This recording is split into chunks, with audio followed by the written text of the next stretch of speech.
제가 이제 결혼 생활을 한 지 한 4년 됐나요? 2020년 말에 결혼을 했으니까요. 1, 2, 3, 4 만 4년이 안 됐네요. 아, 이게 부부간에 뭐 몇 가지 갈등이 있겠죠. 그러나 가장 제가 꼽는 첫 번째 갈등이 먹는 거. 40년 동안 이제 제가 먹고 이렇게 지내온 그런 어떤 몸에 밴 그런 인이 배긴 그런 것들이 있을 거 아니에요. 그래서 밥을 같이 먹다가 깨작깨작 돼요. 제가 맛있게 막 퍼먹어야 되는데 그럼 해준 사람도 막 기쁨이 되잖아요. 깨작깨작 먹습니다. 그러면 왜 그러냐 그래요. 입맛이 안 맞아서 뭐 툴툴댑니다. 말을 안 해야 되는데 굳이 또 표현을 해요. 참다가 그래서 어, 내가 무슨 음식을 좋아하는지 아냐고 막 얘기를 합니다. 그래서 뜻하지 못한 그런 답변이 왔어요. 그럼 당신은 내가 뭘 좋아하는지 아냐라고 이렇게 탁 치더라고요. 그래서 그렇지. 근데 뭘 좋아하고 뭘 싫어하는지 한참 뒤에 생각이 나더라고요. 그 갑자기 그런 질문을 하니까 뭐 말문이 막혀버리는 거예요. 그래서 나는 이제 맵고 짜고 자극적인 걸 좋아하고 그런 것들이 이제 인에 배겼으니까 그냥 이제 싱겁고 건강식이다 이런 것들은 힘들게 먹습니다. 막 그렇듯 한 사람의 그 삶을 두고 이 사람이 무엇을 좋아하는지 싫어하는지 어떤 사람인지 그 인생을 보면서 알 수가 있잖아요. 우리가 하나님을 사랑한다고 하는 우리 성도들입니다. 하나님을 알아가고자 하는 그런 마음이 있는 성도들입니다. 이 하나님을 어떻게 할 수 있을까요? 하나님을 어떻게 알아갈 수가 있을까요? 하나님에 대한 모든 것을 다 이 말씀에 담아 두셨습니다. 하나님은 인생이 아니시거든요. 인생이 아니시지만요. 영원부터 영원까지 계신 하나님, 창조의 이 땅의 창조의 이유, 하나님을 형상 가진 그 사람을 이 땅 가운데 낸 이유, 무엇으로 기쁨을 삼으시는지, 또 무엇을 적대시하시는지, 무엇을 싫어하시는지 모든 것이 다 성경 가운데 있습니다. 목사님께서 말씀하시잖아요. 하나님을 사랑할 수 있는 어떤 지혜와 그런 힘이 없다. 우리가 하나님을 사랑한다고 하고 하나님을 알아가고자 마음을 품지만요. 정작 어떻게 보면 진짜 하나님이 무엇을 싫어하는지, 무엇을 기뻐하시는지, 어떤 것에 뜻을 품고 계시는지, 무엇에 가장 초점을 맞추고 계시는지 어떻게 보면 무관심일 수도 있습니다. 그냥 사랑한다는 마음을 갖고 또 무관심도 갖고 그냥 그대로 쭉 살아가죠. 정말 하나님을 사랑한다면 하나님을 알아가고자 한다면 성경의 말씀에 또 강단 통해서 하나님에 대하여서 처음부터 끝까지 계속 선포가 되고 있습니다. 하나님은 무엇을 싫어하실까요? 시편 4편 2절의 말씀에 보니까요. 인생들아 어느 때까지 나의 영광을 바꾸어 욕되게 하며 헛된 일을 좋아하고 거짓을 구하려는가? 하나님께서 가장 싫어하시는 것이 무엇일까요? 하나님의 영광을요 다른 것으로 뒤바꾸는 것입니다. 다른 우상으로, 사상으로, 사람으로, 어떠한 형상으로, 종교로, 철학으로, 다른 그 무엇인가로요 하나님의 영광의 자리를 대신하는 것을요 가장 싫어하십니다. 십계명의 가장 첫 번째 아닙니까? 그러나 세상 사람들은 여전히 지금도 21세가 되었지만 처음부터 지금까지 앞으로도 하나님을 대적하고 아니 나는 하나님을 대적하지 않는데요. 하나님의 영광을 다른 것으로 바꿔서 대신하고 창세기 3장, 6장, 11장 나 중심이죠. 하나님 중심이 아닙니다. 나 중심, 내가 주인, 내가 내 인생의 왕, 내 멋대로, 내 뜻하는 대로 또는 어떠한 그럴싸한 우상과 같은 사람을 만들어 놓고 그 사람을 사람들이 아이돌 삼아서 그야말로 우상 삼아서요. 그 사람을 칭송하고 그 사람의 의견을 주장을 막 따라갑니다. 그리고요 세상의 성공자들을 막 따라가죠. 물질 중심으로 막 따라갑니다. 철저하게 하나님이 배제된 그러한 세상입니다. 여전히 마찬가지고요. 앞으로도 그럴 것입니다. 하나님은 그것을 가장 싫어하십니다. 그 뒤에 역사하는 자가 누구입니까? 바로 사단이거든요. 나를, 세상을, 사람을, 물질을 섬기는 것 같은데 결국은 사단이 하나님의 영광을 그 자리를 대신합니다. 아니요, 나는 사단도 아니고 눈에 안 보이는 그것도 아니고 나를 주인 삼고 나를 왕으로 삼고 내가 최고입니다 하는 사람들도 결국은 사단 배경 속에서 농락당하고 있습니다. 사단이 그 운명과 사주팔자의 틀을 탁 짜놓으세요.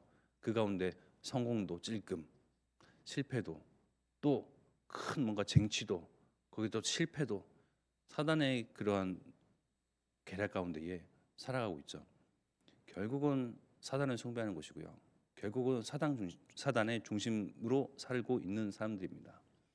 그 가운데서 하나님께서는 여전히 이 세상에 대해서 하나님의 형상대로 지은 사람에 대해서요, 그 사랑을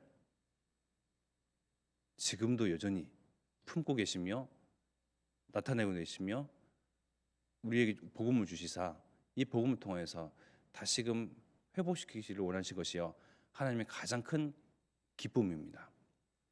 전도와 선교가요, 하나님의 가장 큰 기쁜 일이라고요. 우리가 부모를 마음에 품고 부모에게 효를 다하기 위해서 부모가 무엇을 좋아하는지 무엇을 싫어하는지 분별하고 또 부모를 위해서 막 하고자 하는 그런 마음이 있잖아요. 우리 하나님은 부모 그 이상이시잖아요. 하나님이 무엇을 기뻐하시는지, 하나님께서 무엇을 가장 선호하시는지, 무엇에 가장 마음을 담고 계시는지요, 바로 전도와 선교의 일입니다. 이 땅 가운데 하나님 나라가 임하고 하나님의 의, 이 복음의 말씀이요 증거되고 선포되는 것이 가장 하나님께서 으뜸으로 삼으십니다. 왜요? 하나님의 형상대로 지음받은 사람들이 하나님을 떠나서 사단 중심으로 죽음으로 저주 속으로 막 치닫고 있으니 그들을 거기서 건져내는 것이요 가장 하나님의 목표요 하나님의 언약이며 하나님의 기쁨이거든요. 그 일을 하기 위해서 우리를 먼저 부르셨습니다. 우리 이전에 예수님께서 하신 일이 있거든요. 예수님은 누구시죠? 하나님의 뜻을 성취하기 위하여서 오신 여자의 후손이시죠. 왜 오셨습니까? 이 땅 가운데 영광 받기 위해서 오셨습니까? 내가 하나님의 아들이요 하나님 본인이며 내가 너희를 물론 영광 받기 위해 오셨는데 그 이전에 하실 일이 있습니다. 하나님의 아들이신 여자의 후손, 또 죄인과 같은 몸으로 우리의 형상으로 오신 이유는요, 하나님의 뜻을 위해서 오셨어요. 하나님의 가장 기쁘신 뜻을 위해서 오셨습니다. 무엇입니까? 요한복음 6장 39절의 말씀입니다. 나를 보내신 이의 뜻은 내게 주신 자 중에 내가 하나도 잃어버리지 아니하고 마지막 날에 다시 살리는 이것이니라. 하나님의 뜻을 이야기했습니다. 예수님이요.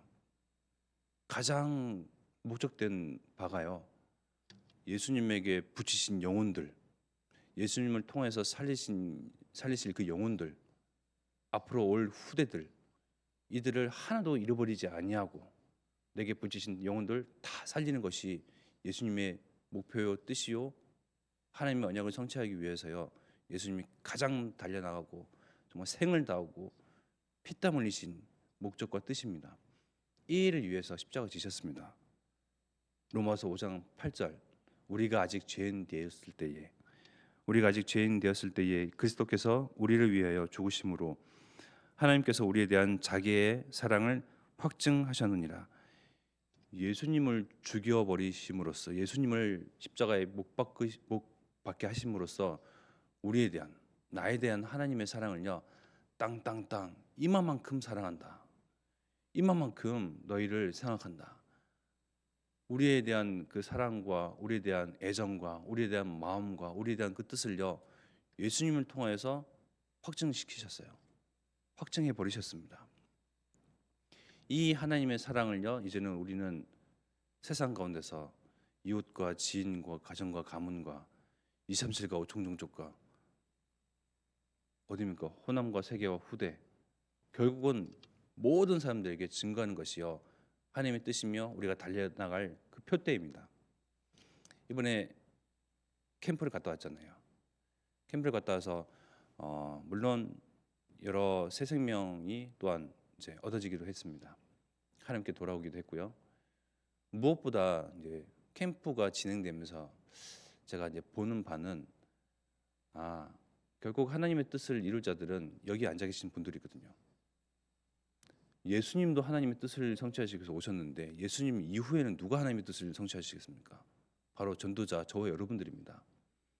우리가 하나님 중심으로, 교회 중심으로, 전도자 중심으로 정말 하나님을 아는 이 지혜와 지식과 그 근본이 우리에게 있다면 하나님 무엇을 중심으로 담고 계실까요?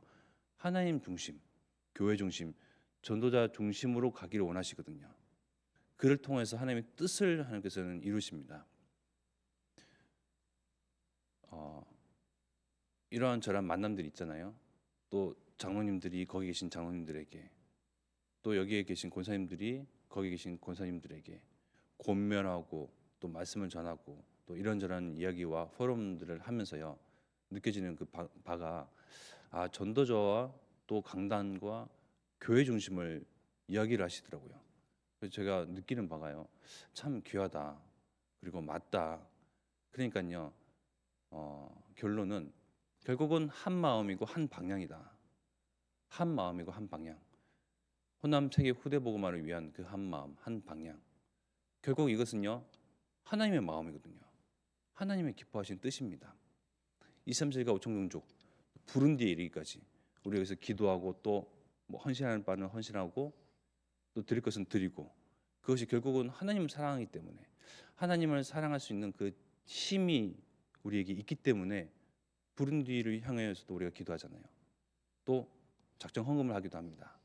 또 내가 할 수 있는 헌신도 드립니다. 왜? 하나님을 사랑하는 자들이니까요. 하나님이 없다 말하는 이 세상 가운데서 우리는 하나님을 당당히 사랑하고 사랑할 수 있는 힘 있는 자들입니다. 예수 그리스도를 통해서요. 이제는 이 예수 그리스도를 통해서 세상을 향한 죽어가는 자들을 향한 하나님이 없다 말하는 그 사람들을 향한 그 하나님의 사랑을요 증가할 때입니다. 그래서 우리에게 주신 이 호남 세계 후대 복음화의 언약, 정말 하나님을 사랑할 수 있는 그 힘 있는 자들만이 하나님을 섬기고 하나님을 아는 지혜와 지식이 있는 근본이 된 사람들이 행할 수 있는 그 뜻이거든요. 그것이 우리에게 있습니다. 그 지혜와 지식의 근본, 그 힘, 그 능을요 우리에게 주셨습니다. 그래서 우리의 삶 통해서 하나님의 사랑이 그리스도의 복음이 정말 만민에게 전거되도록 기도하고 달려나야 되겠습니다. 지금 우리가 합심하여 기도드리겠습니다.